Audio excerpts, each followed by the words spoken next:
വീണ്ടും വാർത്തകളിലേക്ക്. ജസ്ന തിരോധാന കേസിൽ തുടരന്വേഷണത്തിന് തയ്യാറെന്ന് CBI. ജസ്നയുടെ പിതാവ് തന്റെ നിർദ്ദേശങ്ങൾ പൂർണ്ണമായി എഴുതി നൽകണമെന്ന് CBI കോടതിയിൽ നിർദ്ദേശിച്ചു. മെയ് 3 കോടതി കേസ് പരിഗണിക്കും. ജസ്ന തിരോധാന കേസിൽ CBI സമർപ്പിച്ച അന്തിമ റിപ്പോർട്ട് തള്ളി. തുടരന്വേഷണം നടത്തണമെന്നാവശ്യപ്പെട്ടുള്ള ജസ്നയുടെ അച്ഛന്റെ ഹർജിയാണ് തിരുവനന്തപുരം CJM കോടതി ഇന്ന് വീണ്ടും പരിഗണിച്ചത്. CBIക്ക് ലഭിക്കാത്ത ചില തെളിവുകൾ ലഭിച്ചിട്ടുണ്ടെന്ന് ജസ്നയുടെ പിതാവ് ജെയിംസ് കഴിഞ്ഞ ദിവസം ഉന്നയിച്ച ആരോപണങ്ങൾ കോടതിക്ക് മുൻപാകെ എത്തി. ജസ്ന ഒരു സുഹൃത്തുമായി പ്രാർത്ഥനകൾക്കായി പോകുമായിരുന്നുവെന്നും ജസ്ന ധരിച്ച വസ്ത്രത്തിൽ നിന്ന് രക്തക്കറ കണ്ടെത്തിയിരുന്നു എന്നായിരുന്നു പിതാവിന്റെ ആരോപണം. എന്നാൽ ഇക്കാര്യത്തിൽ കോടതിയിൽ നിർണായകമായ നീക്കമാണ് CBI സംഘത്തിന്റെ ഭാഗത്തു നിന്നുണ്ടായത്. കേസിൽ തുടരന്വേഷണത്തിന് തയ്യാറാണെന്ന് CBI ഉദ്യോഗസ്ഥർ കോടതിയെ അറിയിച്ചു.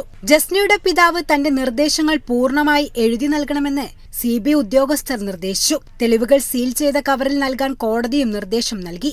അടുത്ത മാസം 3 കേസ് വീണ്ടും പരിഗണിക്കാനായി മാറ്റി. നേരത്തെ കേരള പോലീസിന്റെ കണ്ടെത്തലുകൾക്ക് സമാനമാണ് CBIയുടെ കണ്ടെത്തലും. 2018 മാർച്ച് 22 ജസ്നയെ കാണാനില്ലെന്നു പിതാവ് പോലീസിൽ പരാതി നൽകിയത്. ലോക്കൽ പോലീസും ക്രൈംബ്രാഞ്ചും അന്വേഷിച്ച ശേഷമാണ് കേസ് CBIയിലേക്ക് എത്തിയത്. Kerala vision news, Thiruvananthapuram. പാറമേക്കാവ് ദേവസ്വം സെക്രട്ടറിക്കെതിരെ അമിക്കസ് ക്യൂറിയുടെ റിപ്പോർട്ട്. തൃശൂർ പൂരം നടത്തിപ്പിലെ ഹൈക്കോടതി ഉത്തരവിനെ ദേവസ്വം സെക്രട്ടറി രാജേഷ് എതിർത്തെന്ന് അമിക്കസ് ക്യൂറി റിപ്പോർട്ടിൽ ചൂണ്ടിക്കാട്ടി.